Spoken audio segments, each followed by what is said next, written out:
Hello everyone, मेरा नाम शाहिर मुख्तार है और आज के इस वीडियो में मैं आप लोगों से रिज्यूमे पर बात करूंगा। There is a difference between resume, cover letter and CV. तो अभी मैं सिर्फ रिज्यूमे के बारे में बात करूंगा। I have received a lot of comments on YouTube videos और इनबॉक्स में भी काफ़ी मैसेजेस आए जिसमें स्टूडेंट्स जो हैं वो रिज्यूमे मांग रहे थे। तो आई थॉट कि मैं एक वीडियो ही बना दूं जिसमें मैं उनको एक्सप्लेन कर दूं, गाइड कर दूं कि किस तरह की रिज्यूमे आप लोगों की होनी चाहिए for Canadian jobs, either part time और full time. First of all, why you should take advice from me. तो जब मैं यहाँ पर आया था, I got my job within 10 days. Second thing मेरा था कोऑप। तो जब भी आपका कोऑप वाला प्रोग्राम होता है तो एक पूरा स्पेशल डिपार्टमेंट होता है जो आपकी लिंक्डइन की प्रोफाइल सेट करवाता है, आपका कवर लेटर सेट करवाता है, बनवाता है, टेम्पलेट्स, रिसोर्सेज सारे आपको प्रोवाइड करता है, आपकी रिज्यूमे एंड सीवी आपकी सेट करवाता है, टेम्पलेट देता है, पूरा ऑर्गेनाइज़ करवाता है आपको। एंड देन आपको जॉब्स पे आप खुद अप्लाई करना होता है, इंटरव्यूज़ की प्रिपरेशन खुद करनी होती है एंड आपको जो है वो जॉब मिल जाती है। I got my job in my second interview, like my co-op job.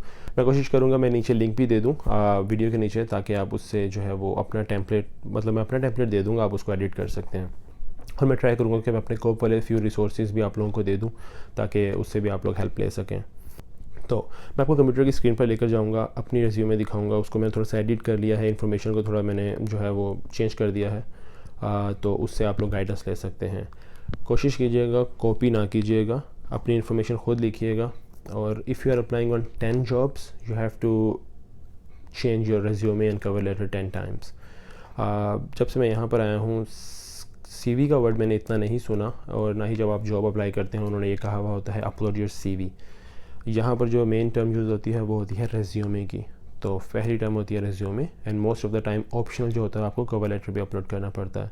But how I do is, मैं हमेशा कवर लेटर भी अपलोड कर देता हूँ एडिट करके साथ ही अपने रेज्यूमे के, क्योंकि अच्छा इंप्रेशन पड़ता है और आप अपने आप को ज़रा ज़्यादा सिक्योर कर लेते हो। आप बता देते हो कि आप क्यों अप्लाई कर रहे हो and why you are the best candidate for the job.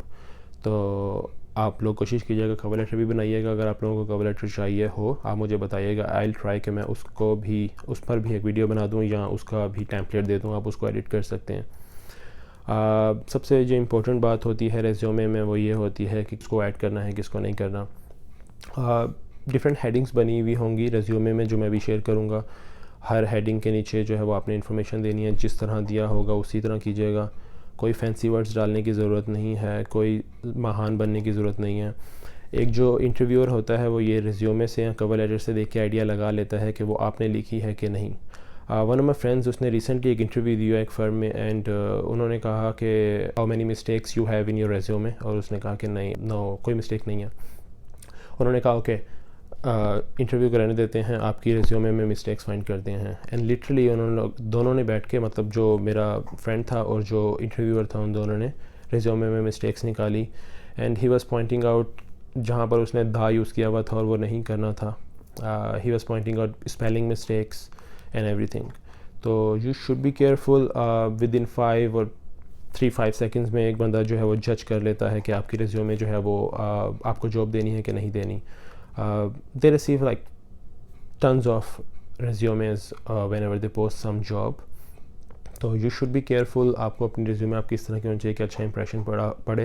मैं भी रिज्यूमे स्टूडेंट्स की देखता रहता हूँ, मतलब not as a selecting candidate और द बॉडी, बट मतलब आती रहती है नज़र में, रिज्यूमेज आती रहती हैं। कभी एक पार्ट टाइम जहाँ पर जॉब करता हूँ वहाँ पर वो रिज्यूमे देकर जाते हैं और मुझे वो मैनेजर को दे देनी होती है। तो मैं अक्सर उस पर देखता हूँ स्टूडेंट्स की, मतलब मैं बीइंग एन इनएक्सपीरियंस बंदा जिसको कोई एक्सपीरियंस नहीं है, इतनी मिस्टेक्स जज कर सकता हूँ उसमें। तो वो बंदे जो एक्सपीरियंस हैं और जिनके पास सारा नॉलेज है, वो आई डोंट नो आपको जॉब्स किस तरह देंगे। And third thing and the last thing is, आप जब जॉब ले रहे हैं, आप जब अप्लाई कर रहे हैं, तो you are not begging, you are providing your services and उसके बदले में आपको पैसे मिलेंगे। तो डोंट बैग कि प्लीज़ मुझे जॉब दे दें, आपकी बहुत मेहरबानी होगी। यहाँ पर इंटरनेशनल स्टूडेंट्स का हाल बहुत बुरा हुआ है, नो डाउट, हालात अच्छे बुरे हर जगह होते हैं, लेकिन रिज्यूमे देते हुए वो गिड़गिड़ाने लग जाते हैं कि प्लीज़ दे दें जॉब, प्लीज़ दें। देखें, रिज़्क अल्लाह ताला की ज़ात ने देना आपको, ठीक है। तो यू शुड ट्राई कि आप अपनी स्किल्स इंक्रीज़ करें, दुआ करें एंड कोशिश करें। अल्लाह ताला की ज़ात ऐसी है, वो आपसे हमेशा एफ़र्ट्स मांगती है, नॉट द रिज़ल्ट्स। रिज़ल्ट्स जो है वो अल्लाह ताला की ज़ात ने देने हैं आपको। तो apply, and then rest is on Allah. अब मैं आपको स्क्रीन पर लेकर चलता हूँ और आपको मैं दिखाता हूँ रेज्यूमे एंड आपको बताता हूँ कैसी होनी चाहिए। Okay, so this is my resume, you can see over here. So it has different portions. So the first portion is this one. We call this as header and this as a footer. So header is my name. Then over here it will be city, province, and then the postal code. Then the phone number with the country code, and then the email. Make sure your email is kind of a working email. अगर मैं अपनी बात करूँ तो मेरी email जो है वो मेरी लास्ट नेम है, फर्स्ट नेम है, एंड देन @gmail.com। तो मेक श्योर कीजिएगा आपकी वर्किंग ईमेल हो और बड़ी डिसेंट हो। एंड देन आपका लिंक्डइन का लिंक यहाँ पर आए। जब आप यहाँ पर लिंक डाल देंगे तो उसको आपने यूँ हाईलाइट करके तो मेक श्योर करें कि यहाँ पर लिंक का बटन होगा, तो उसको लिंक बना दें। वो ब्लू हो जाएगा, जब आप उस पर क्लिक करेंगे तो आपको अपनी प्रोफाइल पर ले जाएगा लिंक्डइन वाली। तो पर्पज़ बताने का ये है कि ये लिंक इस तरह का हो कि उस पर आप क्लिक करें तो आपकी लिंक्डइन प्रोफाइल पर चली जाए। एक और चीज़ जो आपने मेक श्योर करनी है वो ये करनी है कि जो कुछ इन्फॉर्मेशन आप यहाँ पर दें एक्सपीरियंस में अपने, वो सेम हो आपके लिंक्डइन प्रोफाइल पर भी। ऐसा ना हो कि आपकी लिंक्डइन प्रोफाइल पर आपका एक्सपीरियंस कुछ और हो और आपकी प्रोफाइल आपकी रेज्यूमे पर कुछ और हो। मेक श्योर करें आपके सारे जितने भी सोशल मीडिया प्लेटफॉर्म्स हैं सब पर आपकी इन्फॉर्मेशन जो है वो वैसी ही हो जैसी आपकी रेज्यूमे पर है। Employers over here in Canada they do check social media accounts. बाद में आपने यहाँ पर हाईलाइट्स देनी है। ये according to profession, according to your education होगी। मैं बीइंग अ सिविल इंजीनियर ये मेरी थी, जिसको मैंने बस थोड़ा सा एडिट कर दिया है, और इंपॉर्टेंट इन्फॉर्मेशन जो मेरी फर्म्स वगैरह के नाम थे वो मैंने हाइड कर दिए हैं। तो यहाँ पर आपने अपनी हाईलाइट्स लिखनी है, वो चीज़ें आपने यहाँ पर लिखनी है जो आप चाहते हैं एम्प्लॉयर जो है वो सबसे पहले देखें। फॉर एग्जांपल अगर आप प्रोजेक्ट मैनेजर की जॉब पर अप्लाई कर रहे हैं तो over here it will be all the duties और द रिस्पॉन्सिबिलिटीज़ जो आपने पहले की हुई हैं, जो आपको एज अ की कैंडिडेट परफॉर्म करेंगी, बताएंगी एम्प्लॉयर को कि हाँ भाई मुझे क्यों हायर किया जाए, वो आपने यहाँ पर लिखनी है हाईलाइट्स। देन आपका एक्सपीरियंस आ जाएगा।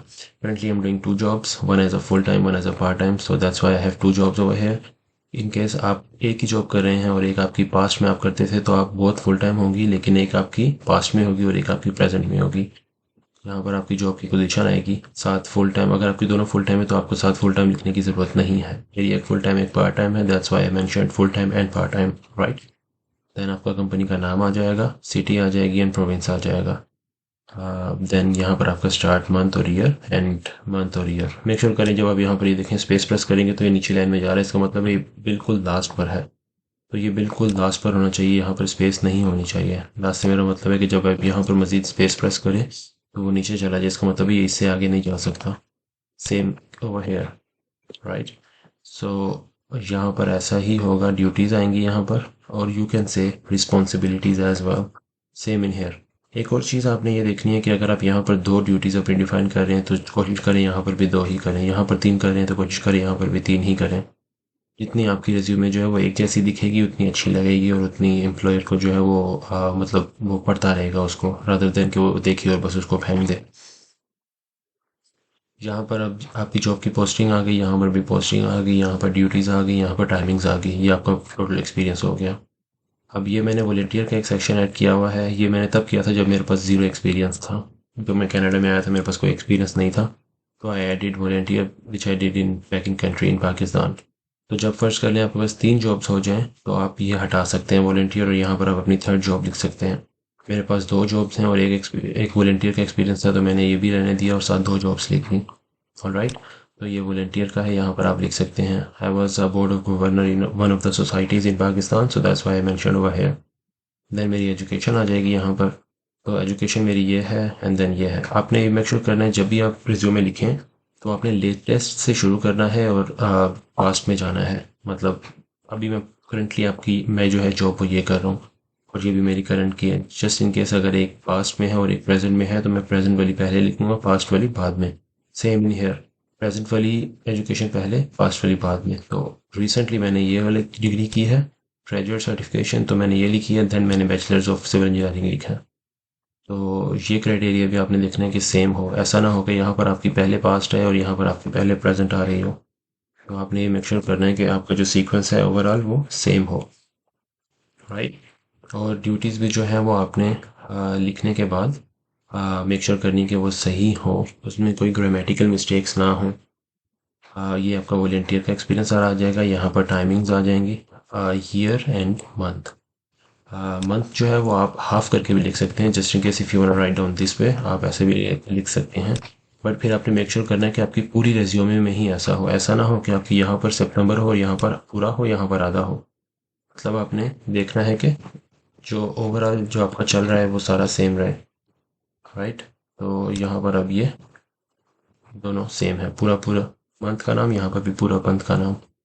देन यहाँ पर आपकी एजुकेशन सेम है, फुल मंथ का नाम ईयर, फुल मंथ का नाम ईयर। अब अगर आप क्या कर रहे हैं, आप मंथ लिख रहे हैं और ईयर भी लिख रहे हैं और यहाँ पर आप सिर्फ ईयर लिख दें और मंथ ना लिखें, तो भी वो भी नहीं सही। हर चीज़ जो इस टेम्पलेट में दी हुई है आप ऐसे ही कोशिश करें, ऐसे ही बनाएं। देन आपने लास्ट में अपनी अवेलेबिलिटी लिख देनी है। ये मैंने अवेलेबिलिटी जो मेरी रेज्यूमे है एट द टाइम, ये वाली ये मैंने पार्ट टाइम के लिए बनाई हुई है अपनी। अगर आप फुल टाइम जॉब कर रहे हैं तो इवन तो आप अपनी अवेलेबिलिटी नहीं भी लिखेंगे तो उनको एक चीज़ अंडरस्टूड होती है कि आपने मंडे से फ्राइडे जॉब करनी है, फुल टाइम वाली। लेकिन this one is for part time, तो मैंने पार्ट टाइम में ये मेंशन किया कि I am available on Saturdays and Sundays because on working days I do my full time job which is this one over here, right. तो इसलिए ये availability का टैब है। अभी मेरे पास 2 जॉब्स हैं और ये मेरी एजुकेशन है, and that is everything on my resume, जो कि एक पेज पर आ गया है।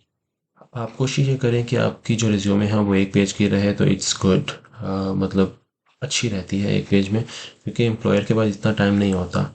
वैसे भी जितनी भी की चीज़ें हैं आपकी वो एक पेज पर आ जाती हैं। लेट फॉर एग्जांपल आपके पास 4 जॉब्स हैं, तो आप ट्राई करें कि आप 2 जो मोस्ट रिसेंट आपकी हैं और जो उस फील्ड से रिलेटेड हैं वो लिखें। And the last thing is, every time आप जब भी जॉब अप्लाई कर रहे हैं आपको अपनी रिज्यूमे हर बार चेंज करनी पड़ेगी। आपको अपनी highlights according to job requirement change करनी पड़ेंगी।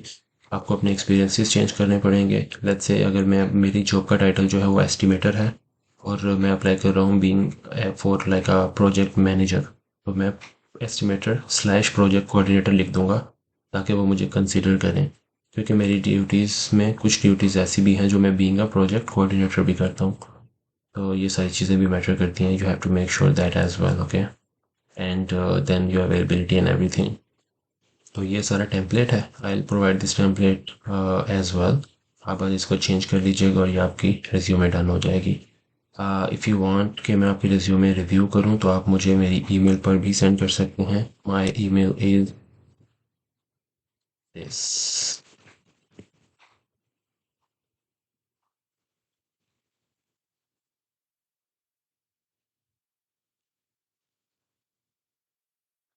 This is my email. Just in case मैं आपको जो लिंक करने वाली बात बता रहा था, फर्स्ट करें देखिए मैंने ये इसको हाईलाइट किया, मैं यहाँ पर लिंक पर क्लिक कर दूंगा एंड अब मैं यहाँ पर जो भी पुट करूँगा ये उस लिंक पर ले जाएगी, राइट। आपको मैं अब लिंक करके दिखाता हूँ। फर्स्ट कर लें कि मैं अपनी लिंक्डइन का प्रोफाइल देना चाहता हूँ यहाँ पर, राइट। तो मैं अपनी लिंक्डइन की प्रोफाइल लिखूँगा यहाँ पर, LinkedIn login, and that is my LinkedIn. अब मैं क्या करूँगा, मैं इस प्रोफाइल को पकड़ूंगा, अपनी प्रोफाइल में जाऊँगा and your profile, and then I will copy from in here, add copy, and then I will minimize, और यहाँ पर मैं एड्रेस में लिख दूंगा ये वाला एड्रेस। तो अब मैं जब भी इस लिंक पर क्लिक किया करूँगा ना तो ये मुझे डायरेक्टली मेरी लिंक्डइन प्रोफाइल पर ले जाएगी। मैं आपको करके दिखाता हूँ। तो ये मेरी लिंक्डइन की प्रोफाइल ओपन हो जाएगी। तो ये वाला मैं लिंक कह रहा हूँ कि आपने ये वाला लिंक बनाना है अपनी इस प्रोफाइल में, इन हियर लिंक्डइन प्रोफाइल में। तो ये आपकी रिज्यूमे तैयार है। If you have any question you can let me know in the comments. Thank you.